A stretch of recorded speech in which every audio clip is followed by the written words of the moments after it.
하나님 아버지 감사합니다. 오늘도 하나님께서 저희들을 발걸음을 인도해 주셔서 말씀이 선포되는 예배의 자리에 나왔습니다. 하나님께서 도우셔서 말씀이 선포될 때에 전하는 자나 듣는 자 모두가 하나님의 은혜를 받게 하여 주시옵소서. 성령 하나님의 도우심을 구하오며 예수님의 이름으로 기도합니다. 아멘. 고린도전서 15장은 계속 부활에 대해서 이야기하고 있습니다. 지금 15장 세 번째 시간인데요. 오늘도 부활에 대해서 이야기하고 있습니다. 아담에 대해서도 이야기가 나왔고 예수님에 대해서도 이야기가 나왔습니다. 오늘 말씀은 어떻게 보면 참으로 우리가 왜 부활을 우리가 깨달아야 되는지, 왜 부활을 우리가 붙잡아야 되는지 이야기를 해주고 있는 겁니다. 이 부활을, 예수님의 부활을 믿지 못하면 우리는 이 세상에서 제일 불쌍한 사람이 되는 겁니다.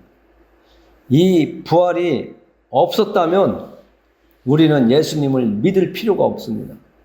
하나님을 섬길 필요도 없습니다. 다른 사람들처럼 우상을 섬겨도 되는 거죠. 그러나 예수님이 이 땅에 오셨고 이 땅에서 사람들과 똑같이 사시다가 하나님의 때가 되었을 때에 예수님은 하나님의 나라에 대해서 말씀을 하셨고 그 당시에 그 말씀을 들었던 사람들이 이것은 사람의 소리가 아니라 정말 이제까지 들어보지 못했던 권세 있는 말씀이다. 이렇게 말씀하실 때 그 모든 것들은 예수님 스스로 말씀하시는 것이 아니라 하나님이 주신 것들, 알려주신 것들을 전한다고 말씀하시죠. 오늘 말씀도 그 예수님께서 죽은 자 가운데서 다시 살아나사 잠자는 자들의 첫 열매가 되셨다 이렇게 얘기하고 있습니다. 우리는 과일나무가 이렇게 심어서 1년이 지나 2년이 지나 이제 몇 년이 지나면 열매가 풍성하게 열리는데 첫 열매라고 하는 것은 상당히 우리에게 의미를 주잖아요. 과일나무에 뭐 50개, 100개의 열매가 맺혀 있는데 그 중에 제일 먼저 익는 열매라고 생각해 보세요. 첫 열매. 그러면 이 첫 열매를 보면서 나머지의 열매들도 분명히 익을 것이다라고 우리가 생각을 하잖아요. 이건 자연 속에 나타나 있는 하나님의 섭리예요. 그런데 많은 사람들이 첫 열매가 익었는데도 나머지는 안 익을 거야 이렇게 생각하는 사람 없잖아요. 그래서 오늘 첫 절에 나오는 잠자는 자들의 첫 열매가 되셨도다. 첫 열매는 다시 예수님이 살아나셨기 때문에 첫 열매가 되셨다라고 이렇게 말하고 있는 겁니다.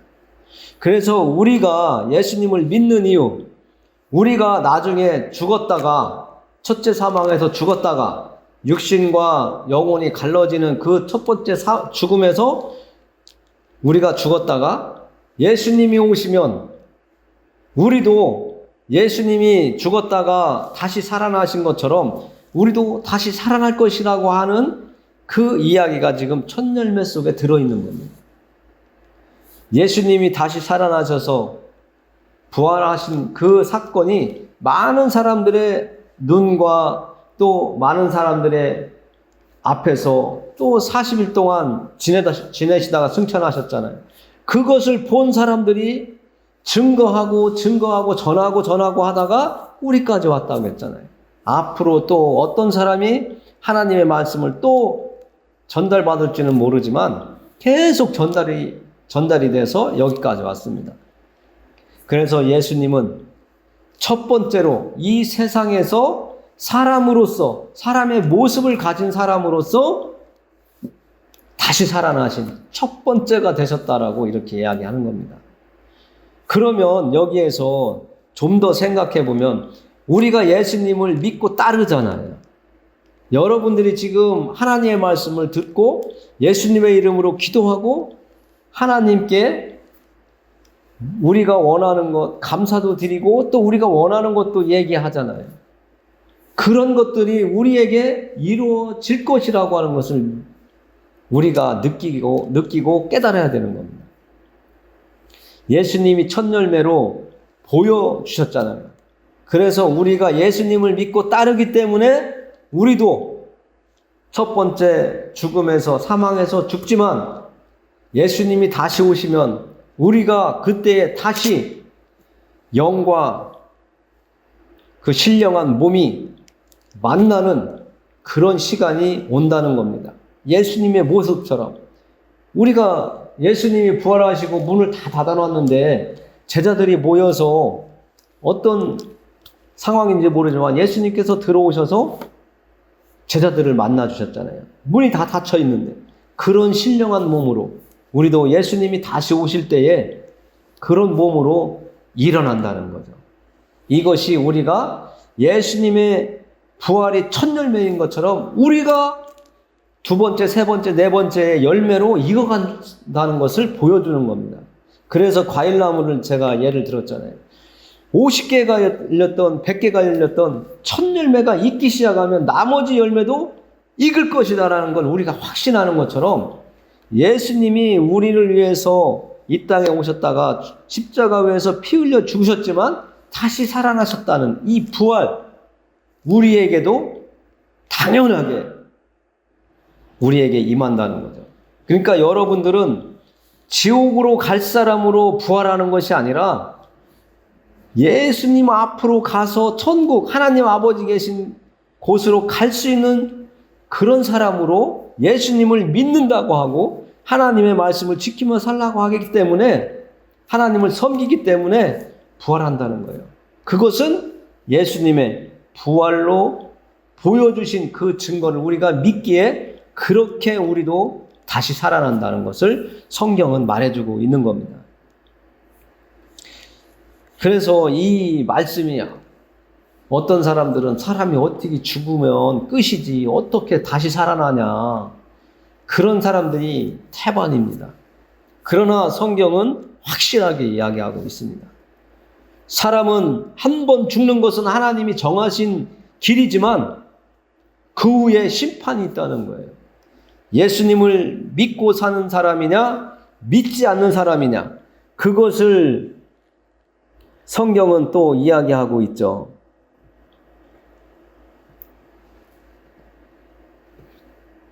어.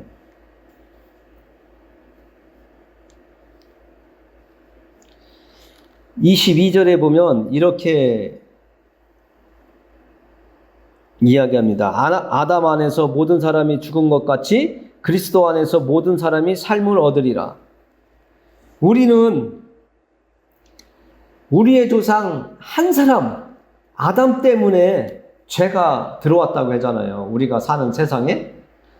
그런데 예수님 한 분 때문에 또 우리가 그리스도 안에서 모든 사람이 삶을 얻는데요. 새로운 삶을 얻는다는 거예요. 그러니까 좀 우리 삶에 가깝게 이야기하면 내가 너무나 이제 힘들어서 어려움에 막다른 골목에 다다라서 도저히 살아날 희망이 없는데 누군가가 와서 도움을 줘서 살 길이 열리면 야, 내가 이제 새로운 마음으로 정말 살아야지 하는 것도 있잖아요. 그것처럼 나도 저 사람처럼 누군가 어려운 사람 도우면서 살 거야. 이런 생각으로 새로운 사람으로 변하는 것처럼 우리는 예수님을 통해서 새로운 삶이 이어지는데 그것이 우리가 죄로 말미암아 죽어있던 사람이에요. 하나님과 사람이 하나가 되지 못하고 끊어져 있던 관계인데 예수님을 이 땅에 보내셔서 하나님과 우리를 연결해 주려고 십자가 위에서 죽으셨다는 거예요. 그래서 예수님만 믿으면 우리는 하나님과 다시 연결이 되는 겁니다. 그래서 우리가 예배 드릴 때나 집에서나 어디에서나 정말 힘들거나 외롭거나 기쁘거나 어떤 문제가 생겼을 때 여러분들의 이름으로 하나님께 기도 안 하잖아요. 예수님께서 분명히 내 이름으로 구하라고 하셨거든요. 그래서 우리가 예수님의 이름으로 기도하고 간구하고 내 마음을 올려드리기도 하고 내가 원하는 것을 하나님께 예수님의 이름으로 요구하기도 하는 겁니다. 하나님은 우리의 아버지잖아요. 하나님 아버지. 자녀가 아버지한테 아빠 나 오늘 시험 봤는데 100점 맞았어 하고 기쁜 소식도 올리지만 아빠 나 오늘 돈이 필요해요. 뭔가 필요한 것도 이야기하는 것처럼 우리는 예수님의 이름으로 이제 하나님께 원하는 것을 요구할 수 있는 하나님의 자녀가 되었잖아요. 그래서 오늘 한 사람으로 말미암아 죄가 이 땅에 왔지만 한 사람 예수 그리스도를 통해서 우리는 새로운 삶을 살기 시작하는 거죠. 그래서 오늘 부활이라고 하는 단어가 또 다시 우리의 마음을 울려야 되는 겁니다. 우리가 하나님과 다시 연결되게 하기 위해서 십자가 위에서 죽으신 그 예수 그리스도 한 사람 때문에 우리가 새로운 길, 죽음의 길이 아니라 생명의 길, 영생의 길이 열려지게 된 겁니다. 그래서 나중에 예수님이 심판하러 다시 오실 때에는 우리는 하나님 앞으로 갈 수 있는 길이 확보된 거예요. 보장된 거예요. 예수님을 내가 멀리 던지지 않으면 하나님 앞으로 갈 수 있는 겁니다. 그래서 우리가 예수님과 함께 동행하는 삶을 살아야 된다. 하나님의 말씀을 우리 마음에 두고 살아야 된다라고 이야기하는 겁니다. 정말 하나님은 질서의 하나님인 것을 이야기하고 있습니다. 28절에 보면 만물을 그에게 복종하게 하실 때에는 아들 자신도 그때에 만물을 자기에게 복종하게 하신 이에게 복종하게 되리니 이는 하나님이 만유의 주로서 만유 안에 계시려 하심이라. 질서가 있다는 거예요. 항상 말씀드리지만 하나님이 이 세상을 만드실 때에 질서를 세우셨어요. 그래서 해와 달과 별도 질서 있게 움직이잖아요. 낮에는 해, 밤에는 달과 별이 우리 눈에 보이잖아요. 이게 다 하나님의 질서거든요. 가정에서는 할아버지, 아버지, 나, 그리고 아들, 손자, 손녀, 이렇게 쭈루루 관계가 질서 있게 이어지는 것처럼 예수님이 하나님께 복종하신다는 거예요. 우리는 하나님의 질서를 깨트리기보다는 그것을 잘 보존하고 하나님의 말씀대로 살아가려고 할 때에 하나님은 우리를 더욱더 가까이 품어주시고 우리에게 필요한 것들을 내가 원하는 한 가지보다도 하나님이 더 좋은 것으로 2가지, 3가지 주시는 아버지가 되십니다. 내가 그래서 이 땅에서 예수님을 믿는 동안 하나님을 섬기고 하나님 말씀대로 산다고 하면서 내 마음대로 사는 그런 사람들은 하나님이 아직 멀었구나 이렇게 이야기하시죠. 우리의 자식이 아버지 이제는 아버지 말씀이라면 무조건 순종하겠습니다. 복종하겠습니다. 하고서 며칠만 지나면 자기 생각대로 움직이는 사람들이 많잖아요. 하나님 아버지께서도 하나님의 말씀을 듣지 않는 사람들보다 하나님의 말씀대로 살려고 하는 그 순종하는 하나님의 질서에 맞게 살아가려고 하는 그 사람들에게 하나님은 좋은 것으로 공급해 주시는 겁니다. 그래서 하나님의 질서가 예수 그리스도를 믿으면 하나님 앞으로 올 수 있다.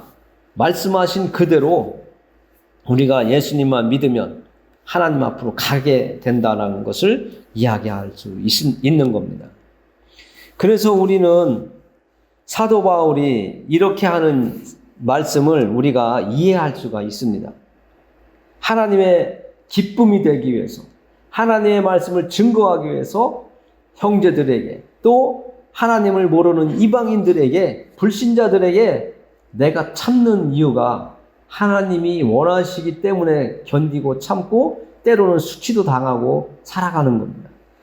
그래서 바울이 그것을 이겨낼 수 있는 힘이 여기에서 나온다라고 이야기합니다. 31절. 형제들아, 내가 그리스도 예수 우리 주 안에서 가진 바 너희에 대한 나의 자랑을 두고 단언하노니 나는 날마다 죽노라. 부부싸움도 그렇습니다. 한 사람이 죽으면, 한 사람이 피하면 전쟁이 사그러들어요. 그러나 맞짱 뛰면 그 집은 풍지박산 나고 쨍그랑 소리도 나고 옆집에서 걱정하는 집이 돼버리죠. 우리가 하나님 안에서 하나님의 말씀을 지키면서 하나님을 기쁘게 하면서 하나님을 모르는 사람들에게 하나님의 말씀을 전하라고 하신 그 말씀, 예수님을 통하여 하나님 앞에 갈 수 있다.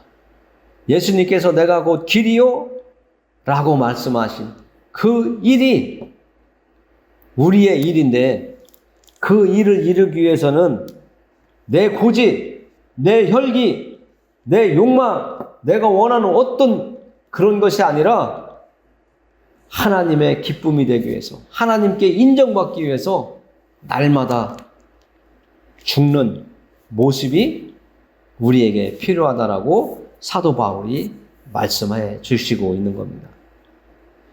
가정의 평화를 위해서는 한 사람이 참아야 돼요. 우리가 13장에서도 말씀을 나눴지만 사랑은 오래 참고 모든 것을 참으며 견디느니라. 그 말씀이 우리 마음속에 있어야 가정도 평화가 있고 하나님과 나와의 관계 속에서도 하나님의 그 선물을 받을 수 있는 길이 내 앞에 딱 열려지는 겁니다. 그래서 가정의 화평을 하기 위해서는 우리가 참아야 됩니다. 아내 떨어 참으라, 신랑 떨어 참으라, 자녀들한테 네가 잘못해서 그래 임마 하고 이런 이야기가 아니라 내가 좀 더 포용하고 이해하고 하나님께 기도하면서 하나님이 주시는 평화, 그 평강이 우리 가정에 있을 수 있도록 마음속으로 기도하면서 우리가 찾고 품을 수 있는 하나님의 마음을 우리가 가졌을 때 우리는 바울이 말씀하신 나는 날마다 죽노라를 이해할 수 있는 겁니다. 가정의 평화를 위해서 내가 죽으면 가정은 평화로운 거예요. 그러나 그걸 내가 죽지 못하고 그 내 생각대로 앞으로 그냥 밀어붙여 한다면 그 가정은 시끄러워지거든요. 맨날 아버지, 엄마, 자녀들하고 맨날 티격태격하게 되어 있습니다. 그런 가정은. 그러면 하나님의 질서도 깨어지고 하나님의 기쁨이 되는 가정이 못 되겠죠. 하나님은 우리에게 무질서, 혼란 이런 것이 아니라 짜임새 있고 규모 있고 어떤 정렬이 된 아주 단정한 그런 것들을 원하시고 계시다는 겁니다. 하나님은 그래서 악한 것보다 하나님의 뜻을 따라 살아가는 선한 삶을 살으라고 말씀해주고 있습니다.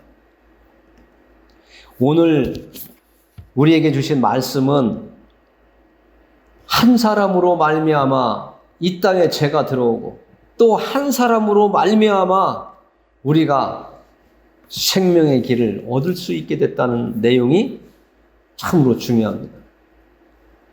여러분들이 아담의 불순종 때문에 우리가 죄를 우리가 안고 태어나고 그 죄 때문에 한 번 죽는 그 대가를 치러야 되는데 우리는 예수님 한 분 때문에 이제는 그 죽음 후에 우리는 하나님과 함께 할 수 있는 길이 열려졌다는 겁니다. 이게 기쁜 소식인 거예요.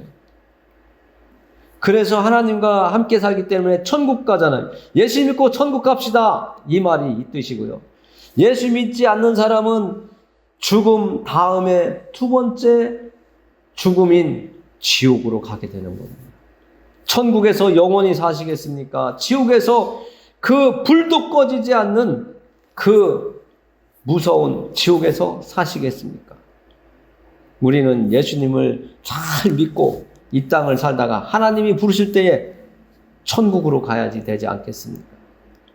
이제까지 하나님의 말씀을 듣고 예배의 시간에 나와서 하나님께 드렸던 이 모든 시간들, 지나온 날들이 아깝지 않도록 남은 날들도 예수 그리스도 안에서 우리가 새로운 삶을 지속적으로 하는 우리가 되기를 하나님께서 원하시면서 오늘 말씀을 주셨습니다. 기도하겠습니다. 하나님 아버지 감사합니다. 우리는 예수 그리스도를 만남으로 인해서 죽음을 두려워하지 않고 그 죽음을 통과하여야만 하나님 아버지 품으로 우리가 갈 수 있음을 배웠습니다. 새로운 삶을 주신 예수 그리스도를 또 오늘도 만났습니다. 하나님, 우리를 다시 살려주시고 날마다 새롭게 시작할 수 있게 해주셔서 감사합니다. 정말 우리의 인생 막바지에 이를수록 하나님의 뜻에 더욱더 합당하게 살아갈 수 있도록 마음도 붙잡아 주시고 믿음도 은사로 주시옵소서. 예수 그리스도의 이름을 의지하여 기도합니다. 아멘.